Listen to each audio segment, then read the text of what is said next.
We're going to begin our quarterfinals with the top 8 debate. Best push your luck board games or card games or dice games, whichever kind of Okay, games something we. on your mind? Huh? Is something on your mind? Maybe. Let's find out. So, our number 1 seed Clank versus our number 8 seed Mystic Vale. I am more familiar with Mystic Vale. You can have Mystic Vale. All right, sounds good. So we're talking purely on a push your luck stance. So do you want to start us off with the number 1 seed? Sure. Clank, for me, is a good. I don't know why it's this high on the push your luck game, but it's more the overall rating. But Clank has a big push your luck aspect in it. Yeah, it's a deck builder. Yeah, it's you. Audio is a little laggy. Video is non-existent. Okay. Yeah, we'll check in either three. Maybe I can see about getting it better.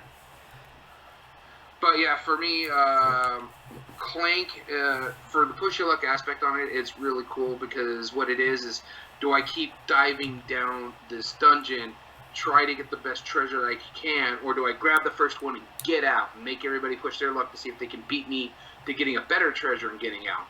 So I do like that aspect of it. I think it's a really good game.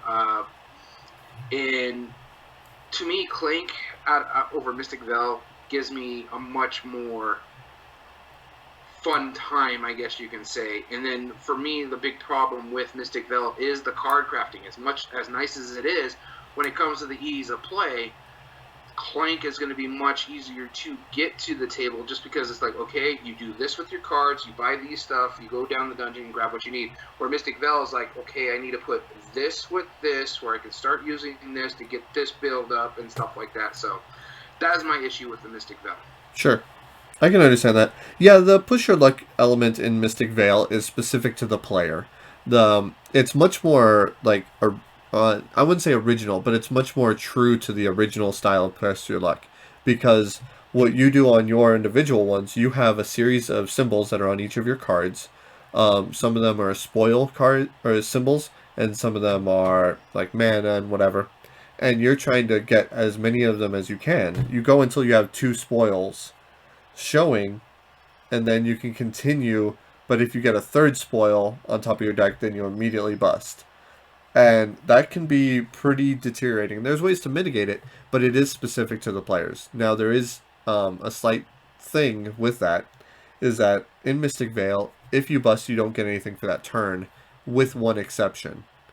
Um, the exception is if you've spent your mana token, which you have a big cardboard token that you can use for 1 bonus mana, you get that back. So it's not a complete hit to them. But whereas in Clank, if you press your luck too much, you lose the game, more or less, because you're still trapped in a dungeon. Now it doesn't mean you will lose the game. You might still win by having enough points, but it's unlikely. Though the only argument that I would really make against Clank is that push your luck thing makes it so it's less push your luck because the original problem is my dog alarm is going off. She agrees with me. Basically, the idea is that if I it's the get one and run technique. You know, I get the first treasure and then I'm out of there, and that's not push your luck necessarily. That's more of like oh well, I just want to be a jerk to it. Now, from what I understand, they fix that with the expansions as well as the future ones.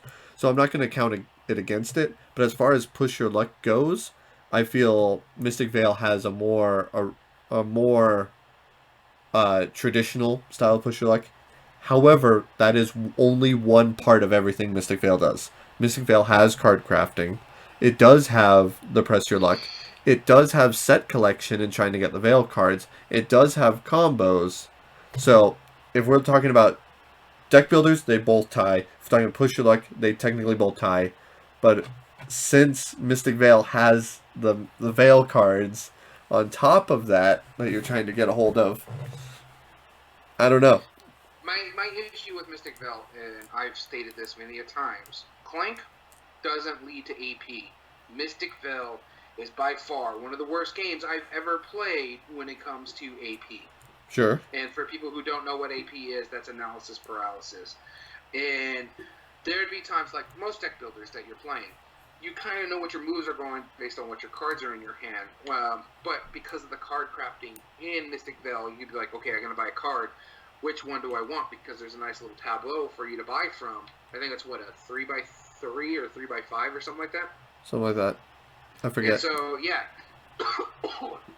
if someone's taking their sweet time on buying a card, and you're like, I want to do my turn, hurry up, let's move it, and you're waiting there for 3, 4, 5 minutes just for them to make a decision on a card, it takes me out of the game, and I get bored. And so that's the problem with Mystic Vale. Clank doesn't really have that issue because you're tied to what you have in your hand. Yeah, you can buy some stuff, but you kind of go, that's going to help me push my luck. That's going to help me pick up a treasure. Yeah, that's pretty much it. That's an advantage that Deck Builder has. I don't know. I mean, every game I've played in Mystic Vale, it hasn't been that bad. I don't disagree with you that it The could only lead game to. I've ever played of Mystic Vale, it was that bad. We played a 4-player game, and 2 of us have not played it since because of the AP. No, but I don't think that's a fault in the game. That's a fault in on Anytime, what yeah, yeah, happened. yeah, it's the fault of what happened. But anytime Fault it of the leads player. You to know. um, AP, any game that leads to AP, and people really take their time on that kind of AP, it kind of dead ends the game. And Sure. I'm not just looking at it at someone like me, but Yeah. say you got a A new new player. gamer coming in, and this is the first time they've ever played Mystic Vale, and it leads to that analysis paralysis for him, like he's waiting on another player to make their decision. It's going to take him out of the game. He's going to start want to look at his phone. He's going to want to start topics outside the game. He's going to stop paying attention to the game. He's going to stop being involved in the game, and that's going to be a big issue. Sure, that's fair. I think you and I just need to play a round of Mystic Vale together. I think that would do it. But I do agree. I think Clank needs to move on. As far as a press your luck game, I feel like it really does bring out a better sense of press your luck than Mystic Vale. Right. So I'm just going to scratch that out, and I'm only moving Clank over just because it's the number 1 seed, so whoever's the lowest seed is going to face it. So Sounds good. All right, let's go on to round 2. Quacks of Quedlinburg versus the Grizzled. Very, I'll, very different game. very different games, both very, very good pusher lucks. I'll go ahead and let you take Quacks of Quedlinburg. I'll go ahead and do the Grizzled. I'll go ahead and get it started. Okay. Quacks of Quedlinburg. So, this is 100% push your luck. Each one of the tokens that you use helps you push your luck in a different way. Even as simple as the numbers that are involved in it. Like, how much can I push my luck with each of the numbers? Do I want to buy a 1, a 2, or a 4? Boom. That's already a meaningful choice as far as the press your luck. And the only mechanisms that you have in the game are purely press your luck. Okay? Each token works a little bit differently. You're going to be building a potion. And what the general idea of the game is you're trying to push this potion as far as you can, unless your potion explodes because you have too many smoke bombs or mothballs or whatever they're called. And then it goes pop, and then you either get points or money, basically, or currency, whatever the term is called. So then we can still play a push your luck game, and it's not completely deteriorating if you bust, but it is. I wouldn't say it's as tensionful, but the fact that it is 100% just a press your luck game, I think that's really important. And what you buy and how you press your luck, there's a lot of choices to each token that you bring out. Yeah, and it's a beautiful game, and it's obviously number 2 seed for a reason. Yeah, and honestly, I can see it becoming a number 1 seed here relatively new. Yeah. Soon, just because it's such a relatively new game. Yep. It's what, 2 years, a year or something like that old? Yeah. I can't remember. Is it 2018 or 2019? Probably 18. Yeah, because I think it came out in Essen before it got released in America. Yeah. So for me, my pick is the Grizzled. And to me, this is one of the harder brackets for us to talk about because I have to say, out of all the games on these lists, these are probably 2 of my favorite games that I've played. Yeah. Quacks, great game. Myself too. The Grizzled, the push your luck aspect in that game is there because you're trying to decide: do I play another card? Do I want to risk the fact that we might get another whistle, we might get more snow, we might get more background, but we need to complete these cards before we can finish these missions? And the tension this game gives you is, especially for a co-op push your luck game, this thing gives you such an incredible amount of tension on it. So, to me, and then the theme for me personally is so different. I've never seen a theme like this where it's World War One, Mm-hmm. and you're trying to deal with like shell shock, and you get what is it? It's not scars, is it? Is it scars or is it? Um, the troubles of war or shock or something like that. Yeah, yeah. So you get like trauma, war, shock, and so that makes it where like, ooh, I can't do this. I need to heal these off, but we need to make sure we get all these cards out. This way, we have more of an ability to um, play it. And then what I really, really enjoy about this is that Command Limited has released a campaign version of this game with Mm-hmm. the Armistice Edition, which what's up? Oh, Right you're there. pointing at it, yeah. Yep. Which gives it such a more unique style because now you have goals that you really want to complete. This way, you can keep moving on. And to me, the push your luck, and I have to reiterate this: the push your luck, the tension that this game gives you, is probably the most tense out of all the games on this list. Yeah. Yeah, this definitely beats it out in as far as tension. I think we should definitely bring this to the five choice brackets just so we can do a rundown of it and see if we understand it. Meaningful choices. Let's start with that. Um, so meaningful choices in quacks. There it's less tension, yes, but there's a lot more options that you can do, and each one does change the what's the term where every dilution of your Yeah, potion. You know, do I want to get like a big token that'll let it push farther but get less abilities, or do I want to get more abilities and get smaller tokens, more push your luck, less to mitigate against the moth? I think there's a lot of choice there. Where in the Grizzled, as much as I feel like your choices are super impactful, if you're dealt I bad think cards, you're stuck. And it to me, well, yeah, the dealing of the bad cards is the issue, but to me, the meaningful choices are there more so, basically because the voting process in the game, the do I use this ability? Do I use this good card that I have now, or do I hold on to it for when we need it more? yeah. Uh, I think just to me, because there's more meaningful choices, and the reason why I say this, Quacks at Quedlinburg, a meaningful choice in there really for me personally is what potions are, what ingredients am I going to put in my bag? Yeah. To me, that and do I take this with the risk of busting? Those are the meaningful choices in here. This one is like, do I use this power? How do I vote? Do I make sure this person is able to do what they need to do by voting properly, or in the fact that it's a co-op, so you have to make these decisions that affect other players. So your choices in that are going to be more meaningful because it's not just you you're affecting; you're affecting the rest of the table too. Right. Yeah, so I almost want to give this a wash between the two because they're both incredibly meaningful. I'll give you that. Yeah. So let's go on that. Mechanisms. The way that the mechanisms work on I think my immediate vote is for Quacks because of the fact that there is so much more to do. Every token does have its own special ability. The press your luck it's a good mechanism where it's not a complete, oh, I lost my turn and therefore I can't win at this point. It's I just choose, do I want the victory points or do I want the currency? Yeah. That's a meaningful choice right there. But I'll as give far you as mechanism, push your luck style. yeah, They're both really good when it comes to the push your luck, but I'll give you yeah, mechanisms to quacks. yep, yep. So let's do Quacks for that. But we know who's getting Tension. tension. Yep, definitely the Grizzled. So let's just skip right past that. Art and production. Now, so we are using base game Grizzled, as well as base game Quacks.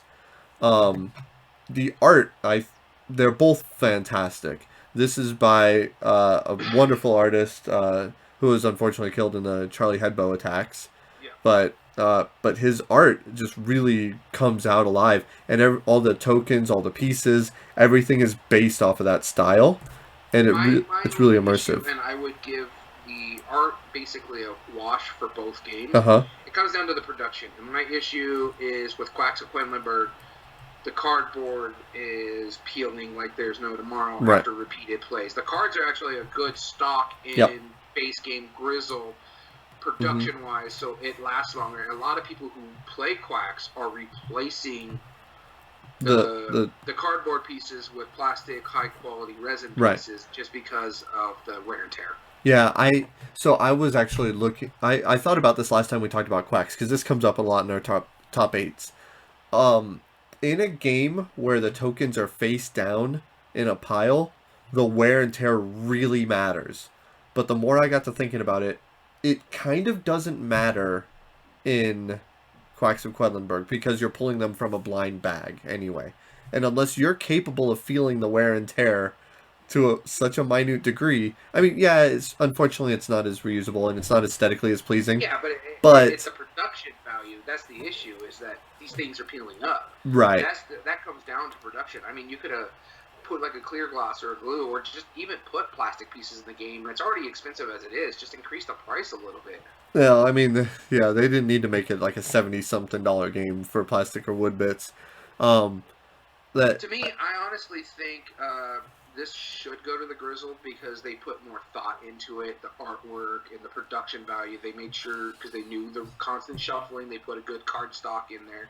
And yeah, we're only talking about the base game, but if you go with the Command Limited, the stuff that they add onto that one, because that's their base version of it, yeah, the makes it Armistice edition. a lot. Yeah, I I and the mean, reason being because we both know how this is going to end, and it's going to go down to that ease of play bracket. And honestly, Quacks and Quedlinburgs are going to take that part. Just see, I'm not entirely sure on that because Grizzled is an easier game. Just it's hard to get to the table but yeah, we'll get to that when we get to it.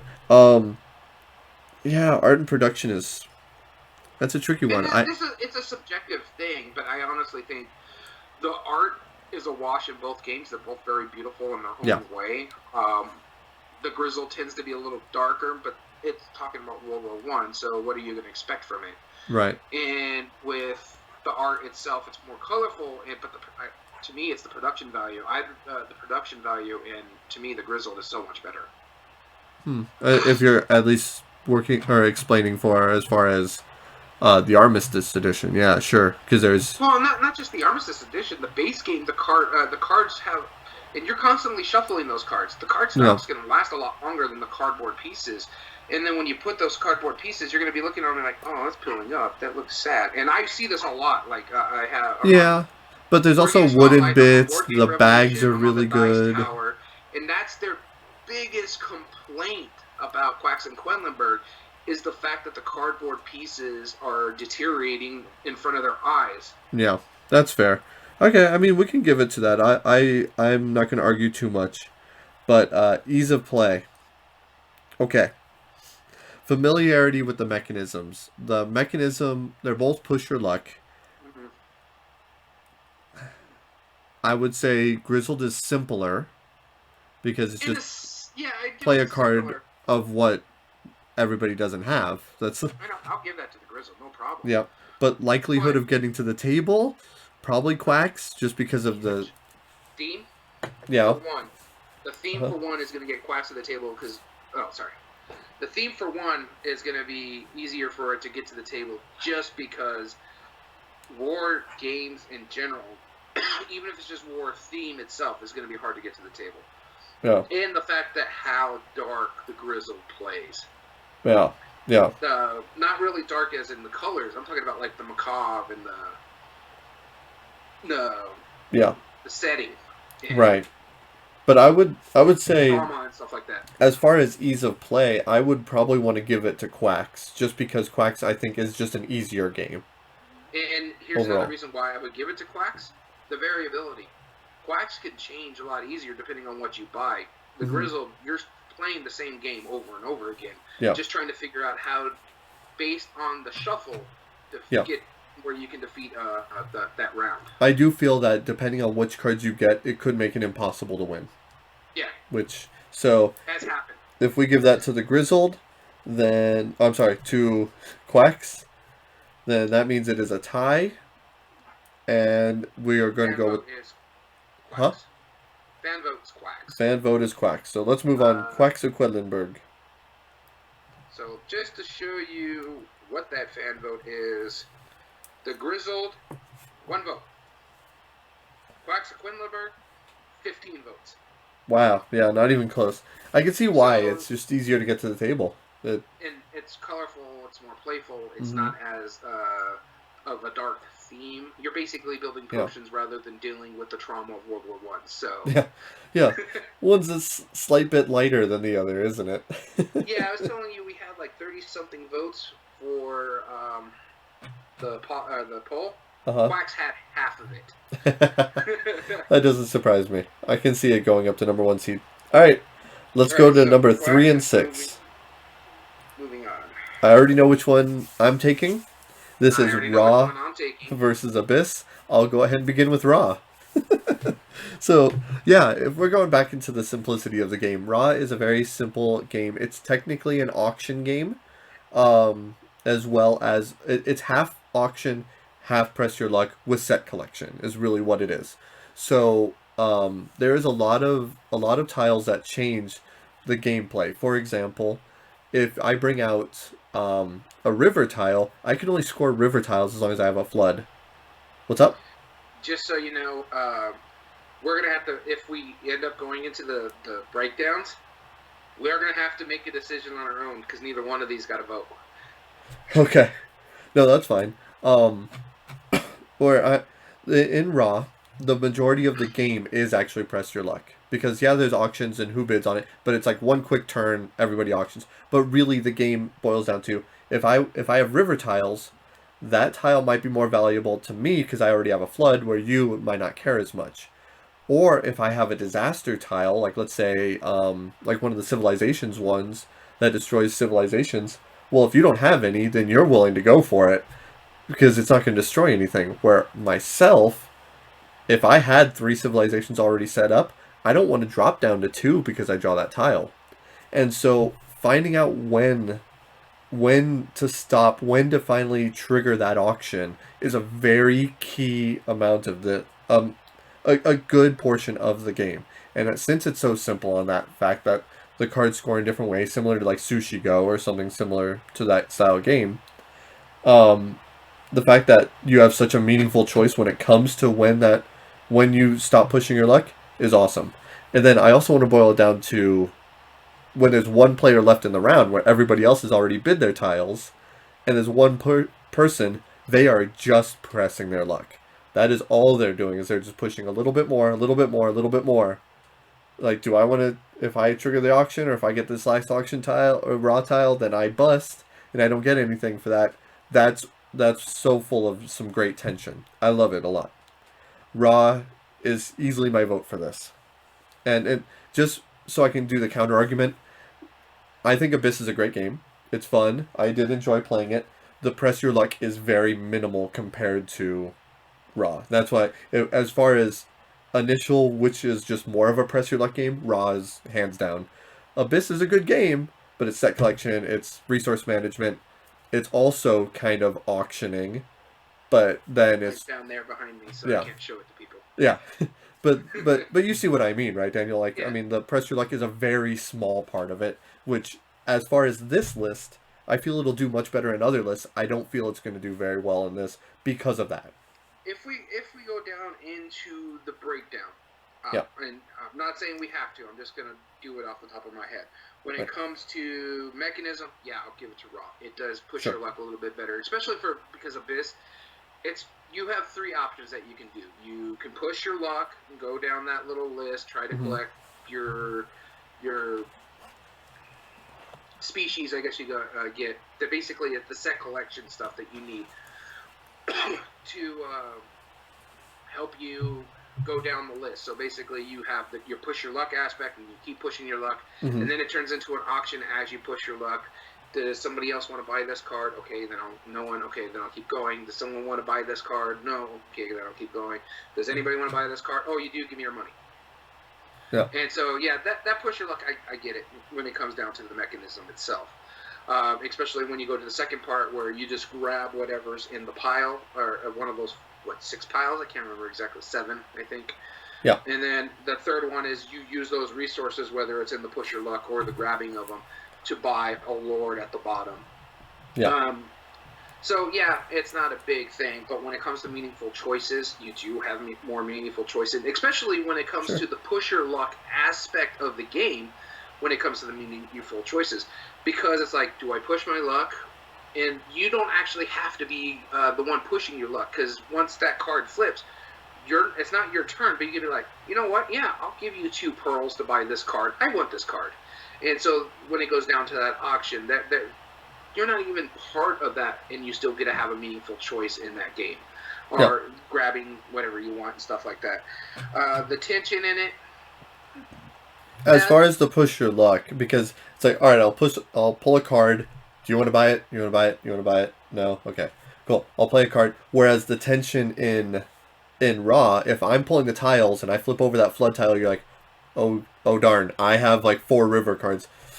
I mean, do I bid for it now? Like, I know you don't care about it. Like, that tension is real in that. Yeah, I can see that. I get that. The art and production, I'm already going to say, this is hands down Abyss. I would say it's a wash, and I'll explain why. It is not a wash. First off, the artwork is much better in Abyss. It's a Reiner Knizia game. It's not that pretty. I'm sorry, Raw is not that pretty. No, It is the pastel remake is colors. beautiful. You have some decent little fishy stuff on the tiles, but this one you have beautiful fishy stuff on the cards, and that's the little cards in the big cards. The art in this game is so much better. The production value, freaking pearls. No, I don't disagree. I mean, the pearls, the container that you keep them in, like those are all really good. The art is fantastic. I like the 5 different covers. That was really cool. But Raw, it had the fully embossed board, like that was actually built into it. The tiles were all good quality. A silk screened bag, and then you have here's my issue with Raw. the wooden Raw token. To me, I don't even know if it's an Aaliyah game. It looks like an Aaliyah game. It's muted browns and greens, and yeah, I'm colorblind. Abyss, I can see the colors in it. It's beautiful, it's gorgeous, and it looks great on the table. And we've played this at the shop, and people go, "Ooh, what are you guys playing?" I don't think you'd get that with Raw. No, I do. I do. I would say okay. Given like the components, because they both have phenomenal components, like Yeah. the indented board and the silkscreen bag and the wooden raw piece. Those are all phenomenal. And then on the other hand, you have the pearls and then the tokens and then everything else. Yeah, So I will if give there you was the a knock, production value in Raw is nice, but the art in Abyss be, puts it over the top. So because it's a of the wash brown on both wash, sides. yeah, because of our trouble, because of you and I are both colorblind. Yeah. It hurts me to say because I think the art in Raw is better, but it's because of that it's harder to see that It I is don't not disagree. better. It is no. It's And it's just as good if not. no. I haven't seen the game live, mind you. I just seen it over the video, but That's I true. can tell you right here, right now, Abyss is much better. It's more colorblind friendly for sure. Yeah. So yeah, we can give art and production to And then so ease of play. This is where I have to give it to Raw in this aspect. Abyss, there's just a lot going on. yeah Uh, because you do have your push your luck aspect on the top. Do I fight the things that are coming up this way? I can get more rewards. right I know in some of the expansions they actually fixed the fighting itself. I think it's Sure. Leviathan, where the fighting aspect where you're going after like the eels and stuff like that. Actually, and there's bigger monsters, makes it more epic. I get for the fighting itself. It makes it a Sure. viable option to win the game. But other than that, you have that going on. Then you have, Yeah. okay, I'll just grab this, and then I got to play these. But if I get enough of these keys, then I can get a location, right and the locations give me rewards at the end of the game. But just the end of game scoring in Abyss is a Yeah. lot harder. yeah But so ease of play, I hands down give to Raw Yeah. because it's just literally pull a tile, see what happens, move on. yeah exactly yeah push your luck or start an auction. Everybody knows what an auction is. Everybody kind of knows what push your luck is. So Yeah. all right, so that gives it to Raw, I believe. Right? Unfortunately, yeah. I know you like Abyss better. So Raw is actually going to be moving on to face Quacks of Quinlanburg with the reseeding because it's the 2 versus the 3. Okay. Well, wait. It might be. Oh yeah, Quacks No, Quedlinburg. no, it's Yep, 2 versus 3, so it's going to be Raws moving on to Quacks. gotcha, Whoever wins the King of Tokyo Pandemic goes straight on against Clank. gotcha. Cool. All right. And now number 4 and 5 seed. We are talking about King of Tokyo versus Pandemic: The Cure. Very familiar with both of these. Which one would you like? I'll take King of Tokyo. I'm more familiar with that game. Okay. I generally don't like King of Tokyo as much as Pandemic: The Cure personally. Or like I don't care for King of But this is Tokyo. I this is know. where you're wrong. But that's beside the point. No, I can't be wrong in my opinion. I just personally don't like playing Yes, King you of Tokyo that can. much. You're entitled to your wrong opinion. We've established this. All right, go on, Headstrong. King of Tokyo. Actually, yeah, okay. I'll go ahead and do King of Tokyo here. And honestly, the push your luck aspect of the game is it comes out. It's Yahtzee. It's the Yahtzee style game. You get 3 rerolls. You're trying to get as many of one thing that you can get, or a couple of things. So you're trying to get victory points. You can attack someone, especially if they're in Tokyo, or if you're in Tokyo, you can attack everybody outside the board if you get the claws properly. Uh, the and it's all dependent upon the dice roll. Unfortunately, that's a drawback. And for me personally, I like King of New York slightly better just because of the stuff that can happen on the board as Sure. well as the fighting. But with also the meaningful choices, not the meaningful choices, but the dice roll, the ease of play. This is, and of course, this is the big one for me. The theme. Your your kaiju fighting other kaiju, trying to see who wins Tokyo.